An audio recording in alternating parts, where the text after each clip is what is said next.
ഞാൻ ഇന്ന് നിങ്ങളുമായി സംസാരിക്കുന്നത് IgE എന്ന് പറയുന്ന ടെസ്റ്റിനെ പറ്റിയിട്ടാണ്. ഒരു പക്ഷേ IgE ടെസ്റ്റ് ഈ വീഡിയോ കാണുന്നതിൽ ഏകദേശം 90% ആളുകളും ചെയ്തിട്ടുള്ള, ഇല്ലെങ്കിൽ നമ്മളൊരു ലാബിൽ ചെന്ന് കഴിഞ്ഞാൽ ഉടൻ തന്നെ നമ്മൾ എടുക്കുന്ന പാക്കേജിൽ IgE എന്ന് പറയുന്ന ടെസ്റ്റ് ഇൻക്ലൂഡ് ചെയ്തിട്ടാണ് കാണുന്നത്. പക്ഷേ നമ്മുടെ നാട്ടിൽ എത്ര പേർക്ക് IgE എന്താണ് എന്നറിയാം? എന്തിനാണ് നമ്മൾ IgE ടെസ്റ്റ് ചെയ്യുന്നത്?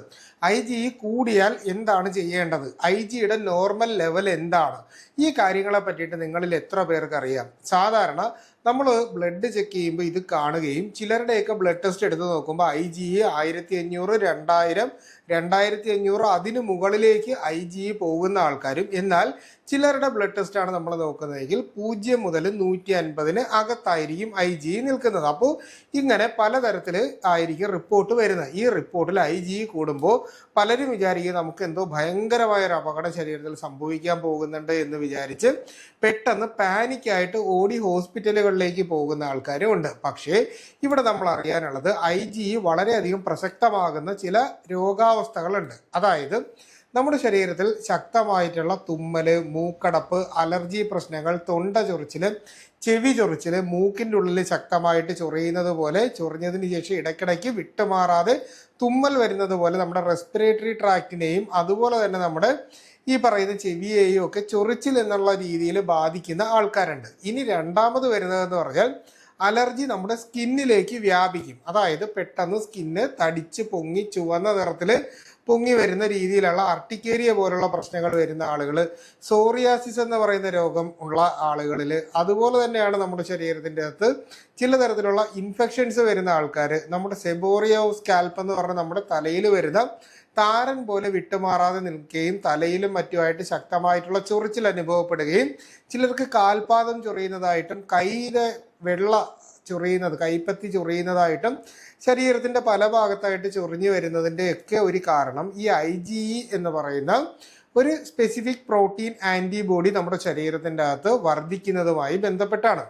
ആദ്യം തന്നെ ഇതിൻ്റെ നോർമൽ റേഞ്ച് എന്ന് പറയുന്നത് നമ്മൾ 0 മുതൽ 150 IU international unit per ml എന്ന് പറയുന്ന അളവിന് താഴെ ആയിരിക്കും നമ്മൾ സാധാരണ കാണുന്നത്. ചിലരിലൊക്കെ എന്ന് പറഞ്ഞാൽ 100-ലൊക്കെ താഴെ വളരെ കുറവായിട്ട് IgE റെസ്പോൺസ് ഇല്ലാത്ത ആൾക്കാരുണ്ട്. എന്നാൽ നമ്മുടെ ശരീരത്തിൻ്റെ അകത്ത് ഈ IgE ടെസ്റ്റ് ചെയ്യാൻ പോകുമ്പോൾ നമ്മൾ ഫാസ്റ്റിങ്ങിൽ പോയി ചെയ്യേണ്ട ആവശ്യമില്ല. വെള്ളം കുടിക്കാതെയോ ഫുഡ് കഴിക്കാതെയോ പോയി ചെയ്യേണ്ട ഒരു ടെസ്റ്റും അല്ല ഈ IgE ടെസ്റ്റ് എന്ന് പറയുന്നത്. നമുക്ക് ഏത് സമയത്തും എപ്പോൾ വേണമെങ്കിലും നമുക്ക് പോയിട്ട് ചെയ്യാനായിട്ട് പറ്റുന്ന ടെസ്റ്റ് കൂടിയാണ്. ഇനി നമുക്ക് എന്താണ് IgE എന്നുള്ളതിനെ പറ്റിയിട്ട് മനസ്സിലാക്കാം. നമ്മുടെ ശരീരത്തിൻ്റെ അകത്ത് ഇപ്പോൾ പലതരത്തിൽ അലർജീസ് ഉണ്ടാവാനുള്ള സാധ്യതയുണ്ട്. ഒന്ന്, ശക്തമായിട്ട് കാലാവസ്ഥയിൽ വ്യതിയാനം ഉണ്ടാകുന്ന, അമിതമായിട്ട് തണുപ്പ് വരുന്ന കാലാവസ്ഥയിലും ചൂട് വരുന്ന കാലാവസ്ഥയിലും നമുക്ക് ഈ പറയുന്ന, അതായത് സൺലൈറ്റ് ഡയറക്റ്റ് ആയിട്ട് ബോഡിയിൽ എക്സ്പോസ് ചെയ്യുന്ന അവസ്ഥകളിൽ നമുക്ക് സോളാർ അർട്ടിക്കേരിയ പോലുള്ള പ്രശ്നങ്ങളും തണുപ്പ് വരുമ്പോൾ നമുക്ക് ചൊറിച്ചിൽ അനുഭവപ്പെടുന്ന രീതിയിലും കാണാനായിട്ട് പറ്റും. ഇനി അടുത്തതായിട്ട് വരുന്ന ഒരു പ്രശ്നം എന്ന് പറഞ്ഞു കഴിഞ്ഞാൽ ഏതെങ്കിലും തരത്തിലുള്ള ഒരു സ്പെസിഫിക് ആയിട്ടുള്ള ഒരു സ്മെല്ല് നമുക്ക് അടിക്കുന്നു, ഇല്ലെങ്കിൽ ഒരു പൊടി പടലങ്ങൾ എന്തെങ്കിലും നമ്മുടെ മൂക്കിലേക്കോ ഉള്ളിലേക്കോ കയറുന്ന ഒരവസ്ഥ വരുന്ന സന്ദർഭത്തിൽ നമുക്ക് ഈ പറയുന്ന പ്രശ്നം ഉണ്ടാകാനുള്ള സാധ്യതയുണ്ട്. അടുത്തതായിട്ട് നമ്മുടെ ബോഡിയിൽ വരുന്ന മറ്റൊരു പ്രശ്നം എന്ന് പറഞ്ഞു കഴിഞ്ഞാൽ, നമ്മൾ ഏതെങ്കിലും വീട്ടിൽ മൃഗങ്ങളെ വളർത്തുകയോ മറ്റോ ചെയ്യുന്ന ആൾക്കാരാണെങ്കിൽ അതിൻ്റെ പൊടി നമ്മുടെ, അതായത് ഈ രോമങ്ങളും മറ്റും നമ്മുടെ ശരീരത്തിലേക്ക് പോകുന്ന അവസ്ഥയിൽ നമുക്ക് അലർജി പ്രശ്നങ്ങൾ ഉണ്ടാകാം. അടുത്തതായിട്ട് നമ്മൾ ഏതെങ്കിലും തരത്തിലുള്ള ആഹാരങ്ങൾ കഴിക്കുക, ബീഫ് കഴിക്കുമ്പോൾ, പൈനാപ്പിൾ കഴിക്കുമ്പോൾ, പാല് കഴിക്കുമ്പോൾ, ചപ്പാത്തി കഴിക്കുമ്പോൾ, അത് ചപ്പാത്തി കഴിക്കുമ്പോൾ അലർജി പോലുള്ള ഗ്ലൂട്ടൻ അലർജി ആയിട്ടുള്ള ആളുകൾക്ക് ഈ പറയുന്ന രീതിയിൽ ചൊറിച്ചിൽ വരാനുള്ള സാധ്യതയുണ്ട്. പുതിയ ഏതെങ്കിലും ഒരു ഡ്രസ്സ് നമ്മൾ വാങ്ങി ശരീരത്തിലേക്ക് ഇടുന്ന സമയത്ത് നമുക്ക് ഇത്തരത്തിലുള്ള പ്രശ്നങ്ങൾ ഉണ്ടാകാനുള്ള സാധ്യതയുണ്ട്. അങ്ങനെ ഒരു കാരണത്തിൽ നിന്നും മറ്റൊരു കാരണത്തിലേക്ക് വരുമ്പോൾ ഈ വരുന്ന അലർജിക് റെസ്പോൺസ് ഡിഫർ ചെയ്ത് ഇരിക്കും. അപ്പോൾ ഇങ്ങനെ വരുന്ന ഏതെങ്കിലും ഒരു പ്രശ്നത്തെ നമ്മളൊരു ആൻറ്റിജൻ, അതായത് നമ്മുടെ ശരീരത്തിന് ദോഷമാകുന്ന അല്ലെങ്കിൽ വിഷാംശമായിട്ട് മാറാൻ സാധ്യതയുള്ള ഏതെങ്കിലും ഒരു വസ്തു നമ്മുടെ ശരീരത്തിൻ്റെ ഉള്ളിലേക്ക് വരുമ്പോൾ നമ്മുടെ ശരീരത്തിൻ്റെ കോശങ്ങൾക്ക് ഒരു സ്വഭാവമുണ്ട്. ഇത്തരത്തിലുള്ള ടോക്സിൻസ് ഉള്ളിലേക്ക് വന്നു കഴിഞ്ഞാൽ ഇതിനെതിരായി ആൻറ്റിബോഡി പ്രവർത്തിപ്പിച്ചതിന് ശേഷം ശരീരത്തിൽ എന്തെങ്കിലും തരത്തിലുള്ള ഹൈപ്പർ സെൻസിറ്റിവിറ്റി റിയാക്ഷൻസ് ആയിട്ട് അത് പുറത്തേക്ക് കാണിച്ചാലേ നമ്മളിത് കുറയാനുള്ള മരുന്ന് കഴിക്കും. ഇല്ലെങ്കിൽ ഇത് ശരീരത്തിന് ദോഷകരമായി ബാധിക്കാനും ജീവന് തന്നെ ബുദ്ധിമുട്ടുണ്ടാകാനും കാരണമാവും. അപ്പോൾ ഇത്തരത്തിലെത്തുമ്പോൾ നമ്മുടെ ശരീരത്തിൻ്റെ അകത്ത് ഈ പറയുന്ന ആൻറ്റിജൻ എത്തിയാൽ നമ്മുടെ ശരീരം ഈ പറയുന്ന പ്രോട്ടീൻ ആൻറ്റിബോഡിയാണ് ഈ പറയുന്ന IgE, ഇമ്മ്യൂണോഗ്ലോബുലിൻ ഇ എന്ന് പറയുന്ന ഈ പ്രോട്ടീനെ നമ്മുടെ ശരീരം റിലീസ് ചെയ്യും, അതായത് സെല്ലുകൾ റിലീസ് ചെയ്യും.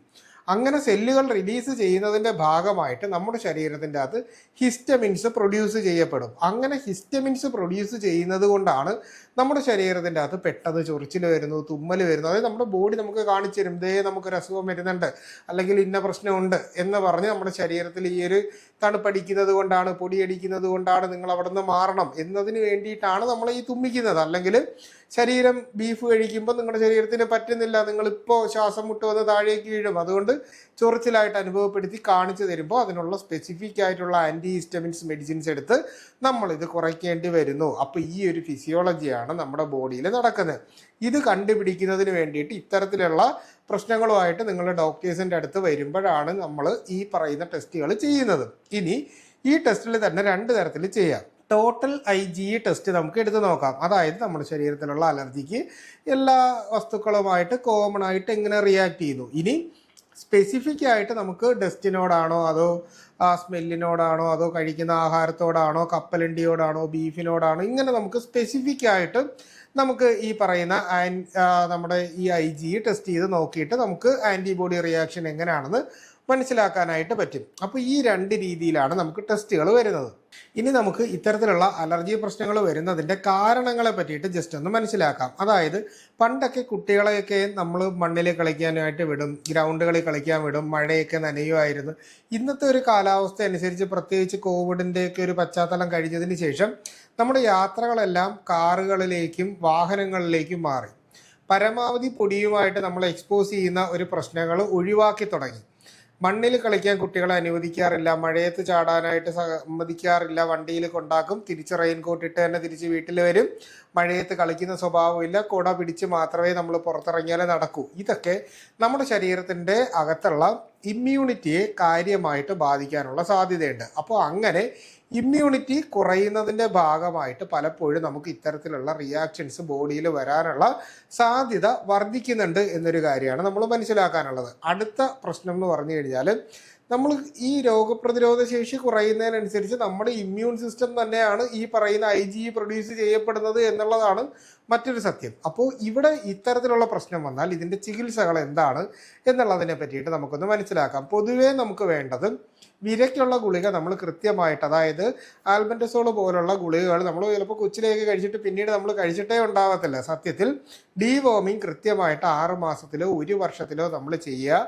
ഫസ്റ്റ് ഡോസ് കഴിച്ചു കഴിഞ്ഞാൽ 14ാമത്തെ ദിവസം അതിൻ്റെ ബൂസ്റ്റർ ഡോസ് പലരും കഴിക്കാറില്ല. സത്യത്തിൽ അങ്ങനെ ബൂസ്റ്റർ ഡോസ് കഴിക്കണം എന്നുള്ളതാണ് ഇതിൻ്റെ കൃത്യമായിട്ടുള്ളൊരു രീതി. അപ്പോൾ ഇത്തരത്തിൽ വിരയ്ക്കുള്ള ഗുളികകൾ കഴിക്കുന്നുണ്ടോ എന്ന് നോക്കുക. ശരീരത്തിൽ ഏത് രീതിയിലാണ് ഈ hyper sensitivity allergic reaction IgE കൂടുമ്പോൾ നമ്മുടെ ബോഡിയിൽ റെസ്പോണ്ട് ചെയ്യുന്നത് ആ രീതിക്ക് അനുസരിച്ചിട്ടായിരിക്കും ട്രീറ്റ്മെൻറ്റിൻ്റെ അകത്ത് ഡിഫറൻസ് വരുന്നത്. പൊതുവേ നമ്മുടെ ആയുർവേദ ചികിത്സയിൽ വരുന്നതെന്ന് പറഞ്ഞാൽ നമ്മുടെ ശരീരത്തെ ഡീടോക്സിഫൈ ചെയ്യുക എന്നുള്ളതാണ് പൊതുവേ ചെയ്യുന്നത്. അതിൻ്റെ അകത്ത് തന്നെ നമ്മളിപ്പോൾ മെഡിസിൻസ് കഴിച്ച് ചികിത്സകൾ ചെയ്തുകൊണ്ട് തന്നെ വമനം, അതായത് ഛർദ്ദിപ്പിക്കുക, വയറിളക്കുക മുതലായിട്ടുള്ള ട്രീറ്റ്മെൻറ്റുകൾ കൊടുത്തിട്ടായിരിക്കും പലപ്പോഴും ഇതിന് കൃത്യമായിട്ടുള്ള ചികിത്സകൾ കൊടുക്കുന്നത്. അപ്പോൾ ഈ രീതിയിലാണ് ഇതിന് ട്രീറ്റ്മെൻറ്റ് പോകുന്നത്. അതായത് നമുക്ക് ഫുഡ് കഴിക്കുമ്പോൾ ഉണ്ടാകുന്ന അലർജീസ് ആണെങ്കിൽ നമുക്ക് ഏകദേശം 24 മണിക്കൂറിനകത്ത് അല്ലെങ്കിൽ 48 മണിക്കൂറിനകത്ത് ഡെഫിനറ്റ് ആയിട്ട് നമ്മുടെ ശരീരത്തിൻ്റെ അകത്ത് കാണിക്കുക. അത് ഒരുപാട് നാൾ നീണ്ടു നിൽക്കുന്ന രീതിയിലുള്ള പ്രശ്നം ആയിരിക്കത്തില്ല. പക്ഷേ നമ്മൾ ഈ പൊടി എക്സ്പോസ് ചെയ്യുന്നത് അതൊക്കെ നമ്മൾ ഡെയിലി ചെയ്യുന്ന കാര്യങ്ങളായതുകൊണ്ട് ചില തരത്തിലുള്ള ഹൈപ്പർ സെൻസിറ്റിവിറ്റി റിയാക്ഷൻസ്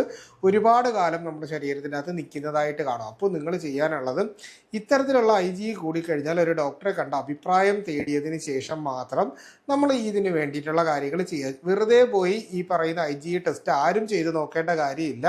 ശരീരത്തിൽ എന്തെങ്കിലും ബുദ്ധിമുട്ടുകൾ ഉണ്ടെങ്കിൽ ഒരു ഡോക്ടർ നിങ്ങളെ നിർദ്ദേശിക്കുകയാണെങ്കിൽ മാത്രം നമ്മൾ പോയി ചെയ്യാനുള്ള ടെസ്റ്റാണ് IgE എന്നുകൂടി പറഞ്ഞുകൊണ്ട് ഇന്നത്തെ എപ്പിസോഡ് നിർത്താണ്. എന്തെങ്കിലും സംശയങ്ങളുണ്ടെങ്കിൽ കമൻ്റായിട്ടോ വാട്സാപ്പ് നമ്പറിലോ ചോദിച്ചോളൂ. കൃത്യമായിട്ടുള്ള റിപ്ലൈ നിങ്ങൾക്ക് കിട്ടുന്നതായിരിക്കും. അപ്പോൾ ഇത്തരത്തിലുള്ള പുതിയ അറിവുകളായിട്ട് നമുക്ക് വീണ്ടും മറ്റൊരവസരത്തിൽ കണ്ടുമുട്ടാം. അതുവരെ എല്ലാവർക്കും ഗുഡ് ബൈ.